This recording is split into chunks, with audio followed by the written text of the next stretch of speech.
The rain on Orivis 4 never fell lightly. It slammed down like shattered glass, each drop so cold it bit straight through the bones. Human colonist Elias Ward hunched deeper into his soaked jacket as he guided his crawler through the swamp's black water.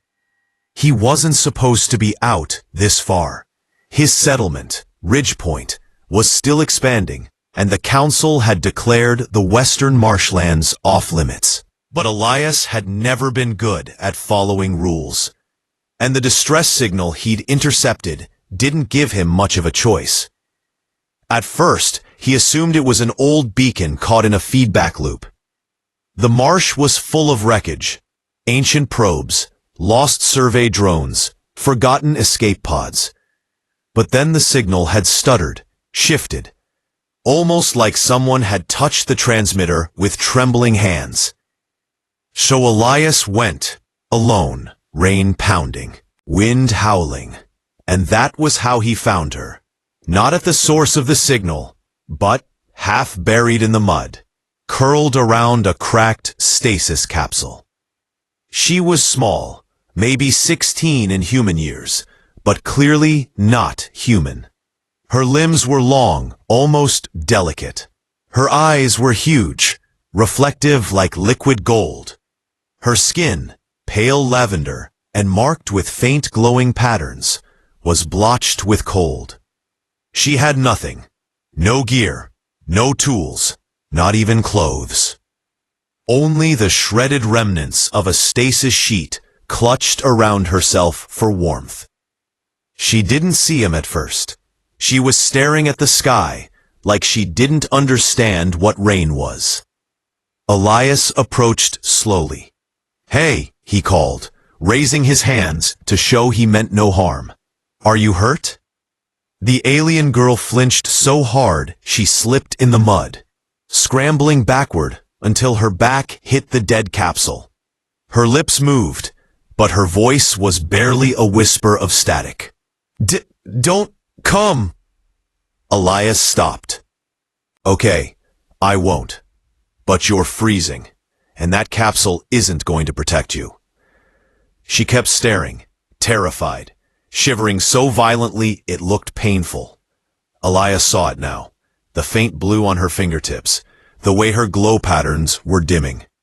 Hypothermia. Severe. If he left her here, she'd die. He took off his jacket slowly and placed it on the ground, sliding it toward her with one boot. "Take it. I won't touch you." She blinked at the jacket like it was a trap. Then, with trembling fingers, she pulled it around herself. It dwarfed her tiny frame, but some color returned to her face. Her shivering eased, just a little. "What's your name?" Elias asked softly. She pressed a hand to her chest. "Lura." "Okay, Lura. I'm Elias. I won't hurt you. I just want to help." Her throat worked, as if swallowing hurt. "Everyone says that," she whispered. "And then they take." Elias's heart dropped. Who had she met out here? Pirates? Raiders? Slavers? The marshlands were full of dangers. Some human, some alien, none kind. "I'm not like them," Elias said quietly. "Let me get you somewhere safe." But she shook her head violently. "No! The hunters! They watch. They said if I run, they will find me." Elias's blood turned cold.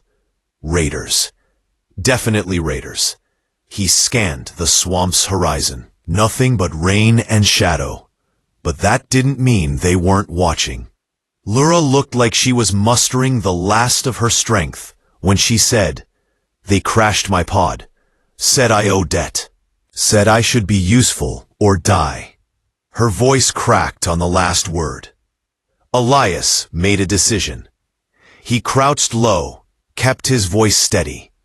"Lura, do you want to live?" She hesitated, almost nodded, almost. Then a quiet, broken, "Yes." "Then your best chance is with me." Getting her into the crawler was difficult, not because she resisted, but because she could barely stand. Elias didn't touch her, just guided her with gestures and gentle words.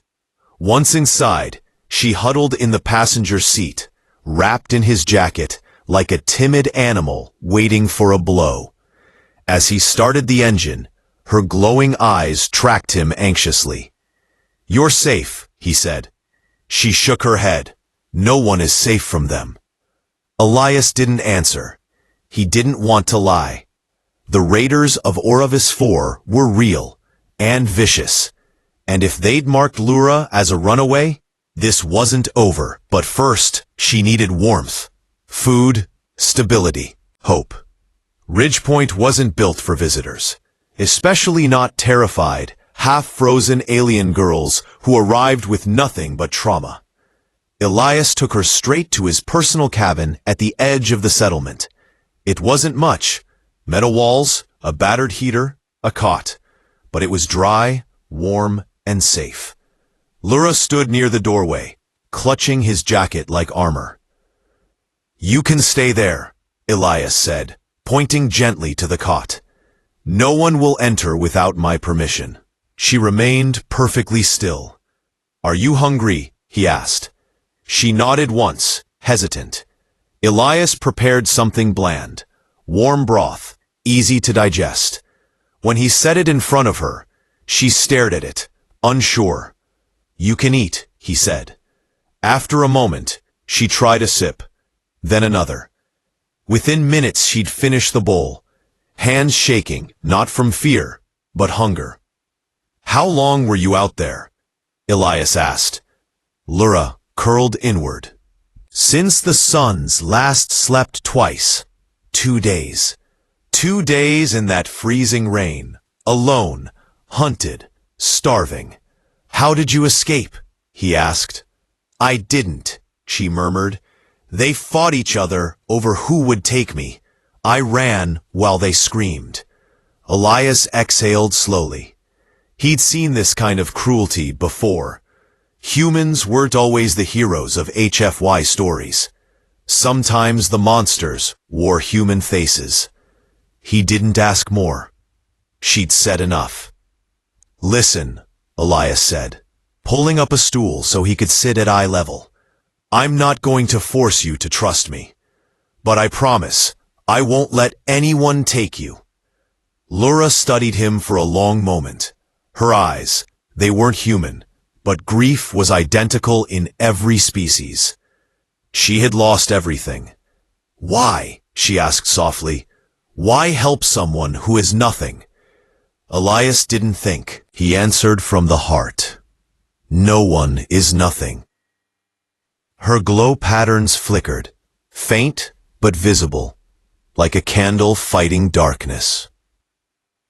That night, Lura barely slept. Elias didn't blame her. He heard her sit up repeatedly, startled by the heater when it kicked on, by the wind rattling the walls, by every tiny unfamiliar sound. Trauma did that. He'd brought back war refugees before, human and alien. Healing was slow. Whenever she looked toward him, Elias simply nodded, proving he was awake and nearby, and that he wasn't going to disappear. By dawn, she finally drifted off. The next morning, things changed. Counselor Brand stormed into Elias's workshop, face red. "I heard you brought in a stray alien girl." Elias didn't bother hiding the truth. She needed help. "Help?" Brand hissed. "The Marsh Raiders are searching for her. If they trace her here, they'll burn Ridgepoint to the ground." "So we give her back to them?" Elias asked coldly. Brand sputtered. "We can't afford a conflict." Elias didn't shout. He just said one sentence. "I won't hand her over." Brand stared.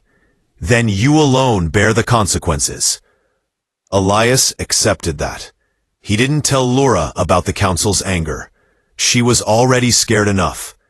Instead, he strengthened his cabin's security, adjusted the surveillance perimeter, and prepared for trouble. But Lura noticed anyway. "Danger?" she whispered that evening.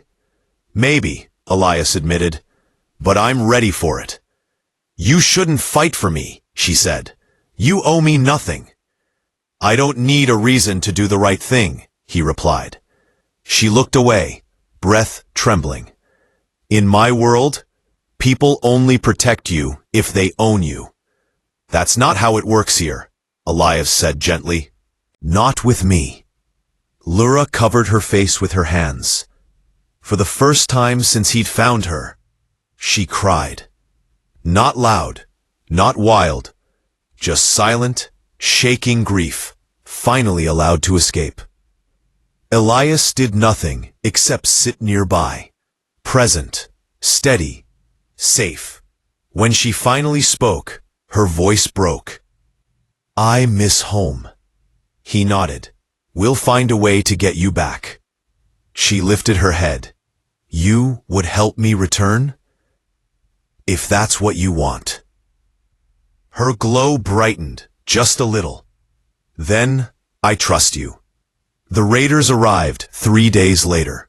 Gunships thundered across the swamp, engines screaming through the morning mist. Settlers panicked. Sirens blared. Elias stood outside his cabin, pulse steady, rifle in hand. Lura hid inside, but she wasn't trembling anymore. The raider leader stepped forward, armored and furious. Human, he roared. You took our property. Elias didn't budge. She's not property. The raider snarled. Give her to us, and we leave you alive. Not happening. The standoff grew tense, death thick in the air. Then, a soft sound behind him. Lura stepped out, wrapped in a proper cloak he'd given her. No, Elias whispered, get inside. But she shook her head. I won't let you die because of me. The raiders pointed their weapons at her. And that was their mistake. Because Ridgepoint settlers, people who had once feared bringing trouble to their door, stepped forward too. Older farmers, engineers, young colonists with trembling hands but determined hearts. They didn't do it for politics. They didn't do it for glory. They did it because one human protected someone who had no one. And that inspired them to be better. The raiders hesitated, outnumbered, outmatched, and suddenly unwelcome. You've made enemies today, the raider leader spat. Elias smiled coldly. Take a number. The raiders retreated. Ridgepoint stood. And Lura? She finally believed she wasn't alone. Weeks passed. Her health returned. Her glow brightened fully.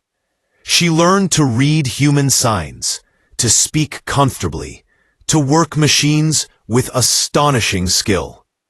The colony grew to love her. One evening, sitting beside the shimmering marsh waters, she turned to Elias. You saved my life, she said. You saved mine too, he replied, just in a different way. Lura smiled, small but real. What happens now? Elias looked at the stars. Whatever future you want, and you won't face it alone. Lura followed his gaze, eyes shining like dawn. For the first time since she crawled from that broken pod, she had something more than fear. She had hope. End.